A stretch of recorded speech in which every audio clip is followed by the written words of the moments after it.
le grand siècle of Louis XIV. Все еще оперирует тем же, той же лексикой, тем же словарем, который был разработан в эпоху Людовика XIV.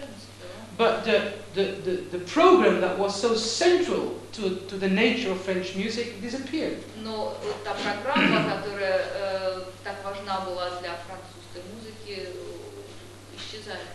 Because the king is not there anymore. Потому что уже нет больше. So we get a more gallant style. Стиль становится более галантным. And this is a transition where in France you were not expected anymore as an aristocrat to behave as a gentilhomme, but where all of a sudden you were expected to behave as a galant homme. Таким образом, аристократ во Франции более не должен был вести себя как человек благородный, но как человек галантный. The difference is that the gentilhomme's ideals are still based on valor and virtue and duty. Разница в том, что образ человека благородного, жантильон, по-прежнему основан на таких ценностях, как отвага, преданность, долг. Whereas the aesthetic of the galant homme is just to be gracious and to be friendly and nice and soft. А основные качества, требуемые от человека галантного, это изящество, грациозность, приятность, мягкость в обращении.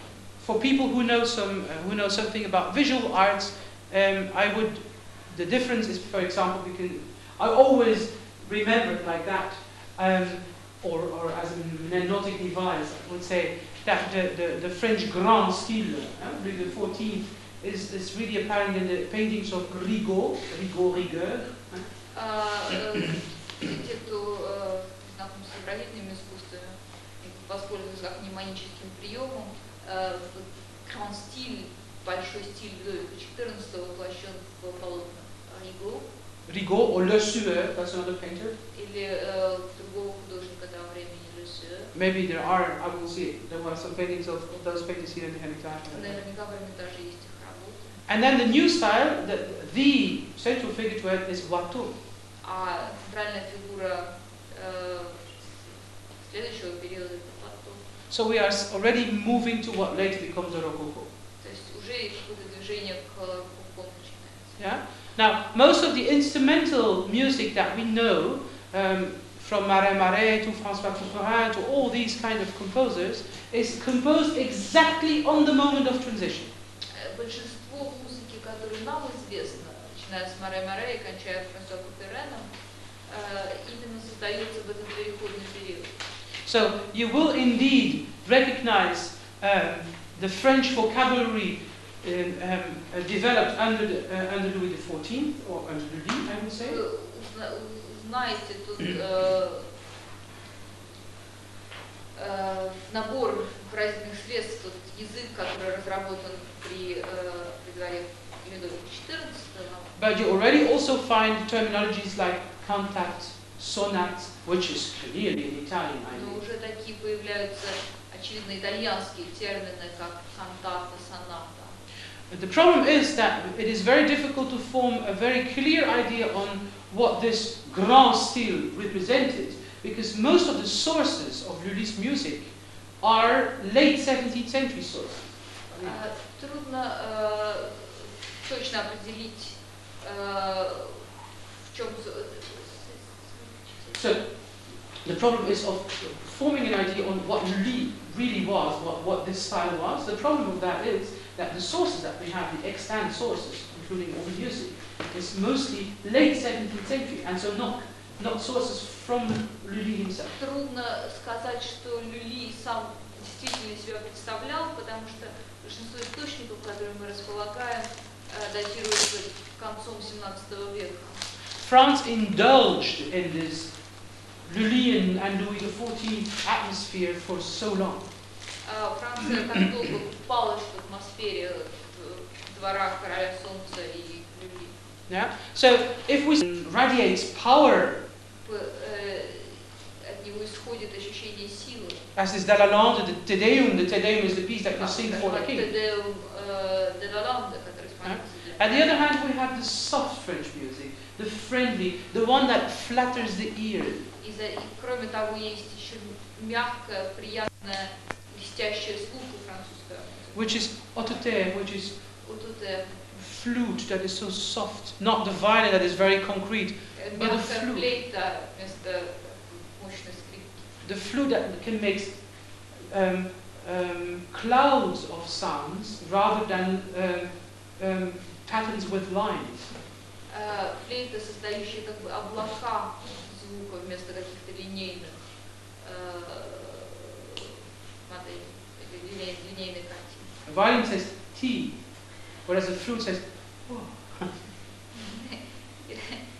Изображаются, соответственно, звуки скрипки и флейты. And this is also the reason why in the flute section, I would say that the transverse flute replaced the recorder. И как раз в этот момент флейта трансверс заменяет полуфлейту. Because a recorder is always deep, it's concrete, it has a definition. Флейта как раз конкретно. And a transverse flute can also be very flu. Yeah. Заменившая флейта может быть очень такой гибкой и неопределенной. Just as the paintings of Watteau. Как картина Watteau. Yeah. So this is, we have to refer to two different types of French style. Both are national, both are typical French. Следует учитывать два разных французских стиля, которые оба национальны, оба типичны для Франции. Yeah. So this to say that part of the difference, the essential differences, if we look back to our lists again, we will see that many of the adjectives that we have written on the whiteboard really have to do with the place of music in both countries' society. Если мы снова обратимся к тем атрибутам музыки, которые мы записали на доске, мы увидим, что многие из них имеют отношение к тому месту, которое музыка занимает в соответствующих обществах во Франции. And we can have a quick look.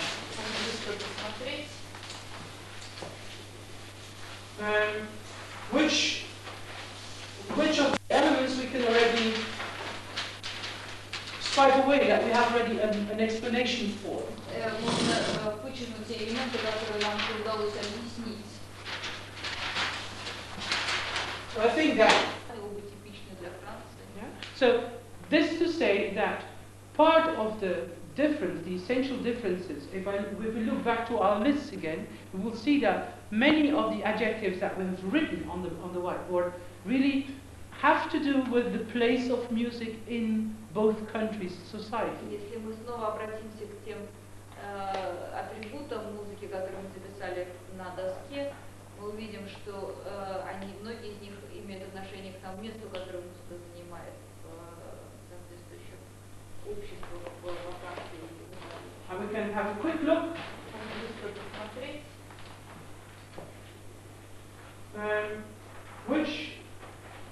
Which of the elements we can already stripe away that we have already an explanation for.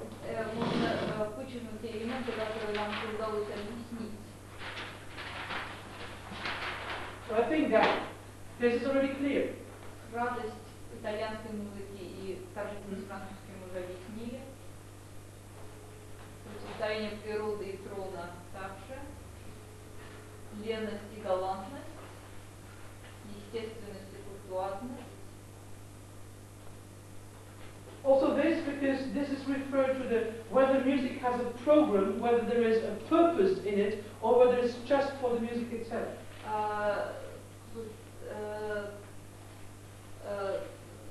Замкнутость на себе, самодостаточность итальянской музыки и функциональность французской тоже объединены. But we still have to find.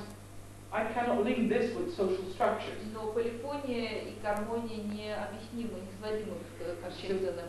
Still have to look for another reason for that. Для этой разницы нужно найти другую причину. Social structures? I'm not sure. То же самое относится и к динамике.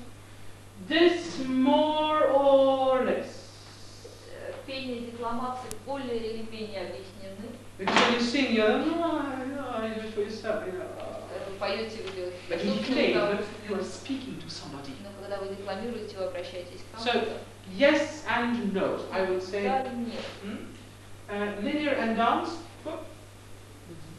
Maybe there is a little element, because what is dancing? Линейность и одной и танцевальность другой, может быть, в чем-то объяснены. Why was Louis XIV a very good dancer?